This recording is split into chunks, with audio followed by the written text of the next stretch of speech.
Right, well, first question, is this Fergie's weakest championship winning side or his most underrated? Probably his most underrated, I think.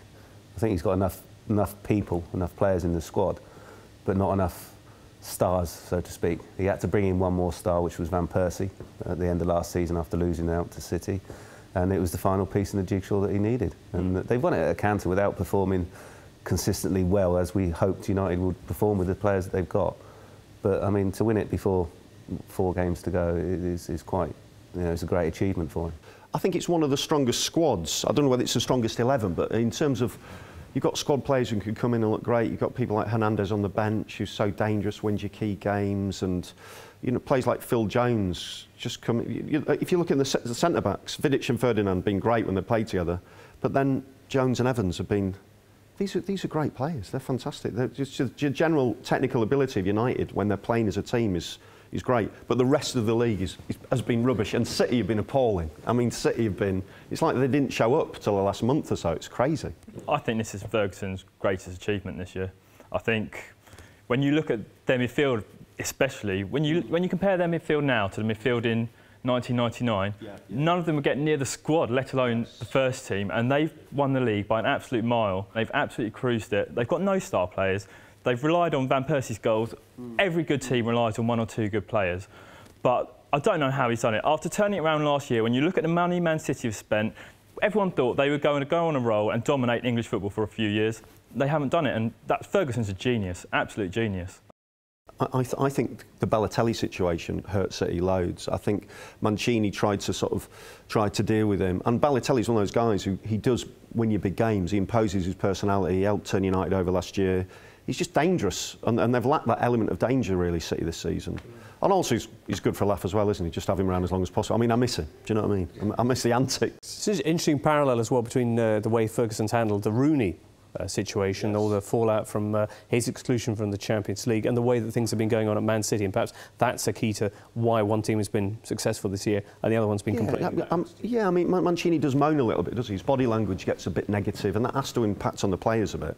Company was injured for a long time, and Ferguson just keeps it all in-house, isn't he? I mean, he's just the winningest manager in history, isn't he? The guy, he's incredible. The guy's incredible. Attitude's the difference. Mancini essentially said that City didn't play this season with the right attitude. United was so motivated by the way they lost the title last year. Last kick of the season, pretty much, Aguero's goal. And it's like I say, it's not a great side, but they're great champions, and that's why they do it so often. That's why they've won 20 titles. But with City, though, I don't think he knows his best 11. Yeah. I really don't know. I don't think, like, Fergie's knows which his best at least 10 is. Yes. When they're fully, everyone's fit, everyone's ready. I don't think Mancini does. I mean, he brought Scott Sinclair in from Swansea, he don't play him. Yes. He's brought Rodwell in from Everton, don't play him. Why buy these players for a lot of money and you don't end up not playing them? You must think that they're going to be part of your first 11, and I believe you don't know what his best 11 is. And yet City against United this season have looked good and looked strong. I mean, City against United at Old Trafford recently, they dominated United. They're all over them. They've got so much technical ability and strength, but they just cannot. They just can't do it against the teams that you've got to win against. All right. So apart from Samir Nasri, who would be the key man for United this year? Well, it's got to be Van Persie, hasn't it? I mean, in terms of just absolute difference. I mean, we needed a marquee player to come in and score 20-odd goals and important goals, and he has done that. And it's got to be Van Persie. City wanted Van Persie last year. Yes, Mancini wanted to sign him, and if Van Persie had gone to Manchester City, we wouldn't be having this conversation now. I think City would have won the league again, and United would have been nowhere near as potent as they have been this season, especially before Christmas. He wasn't just scoring the 5th goal in a 5-0 win. He was scoring important goals, and he had a little lull after Christmas, but he's come back at the end and started scoring goals again. But he's been the difference this season, and you know, I think we thought he would be. You know, he came from Arsenal's captain. He was Player of the Year last year. Ferguson knew he had to do something big last summer, and he did it. For him to pick United ahead of City as well.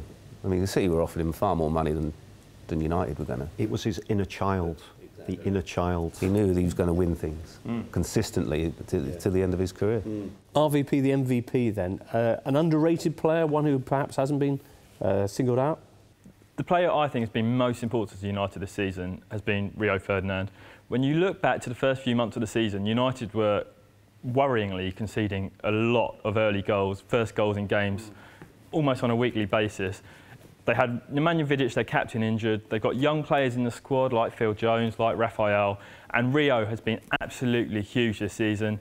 He's managed to manage his injury problems really well, and especially since Christmas, when they've been playing in second gear, they've barely got out of second gear. They coasted to the title, and Rio really sorted the defence out, and he's been my player. He's also been very prominent on Twitter, hasn't he? He's been quite good on his Twitter feed, so he lays out some good tunes for his skill run on the morning as well, so he's to be commended. I think definitely Ferdinand's been massive, and also Carrick as well. Again, but is he underrated? I think he's been there. He's been picked. He's in his first 11, isn't he? He keeps the game ticking over in possession, and he's such a tidy player. He's part of that United. So hard to get them gigs. These players. Phil Jones, though, in terms of Phil Jones next season is going to be massive for him, I think. Right. Okay. Anyone who's caught your eye, Neil? I think Raphael's done well this year. I really do, because he was a fiery little person. Yes. You know, he used to dive in and get booked, and then obviously get sent off a couple of times as well. I think he's settled down. Right. He still loses it every so often, but his defensive duties have got far better this season, I think. Because he used to be great going forward, and then he used to get caught going down. Yeah. People used to get in behind him. He's improved that, I think. All right, one final thing. Do you think the fact that the exit against Real Madrid occupied the headlines so much, occupied so much attention, is that why the end of the season seemed a little bit flat for Man United? I think it's just been too easy for them. Right. I think the league is, it's not, when you compare it to last season's drama and the bedlam on that last day of the season, it's been, it's just been too easy for them, and people have been taken for granted for the last couple of months that United have had the title wrapped up, but it's hard not to, but we shouldn't take anything away from the achievement. No, it's been awesome. It's been more of a reflection of maybe poor quality surrounding them, but I mean, you can see the players are just as excited about winning it again, which is why they're so good. The mentality, it's a trickle-down thing from Ferguson, isn't it? It's all about, they just want to win it. They're in it to win it, and they'll be just as excited to start next season.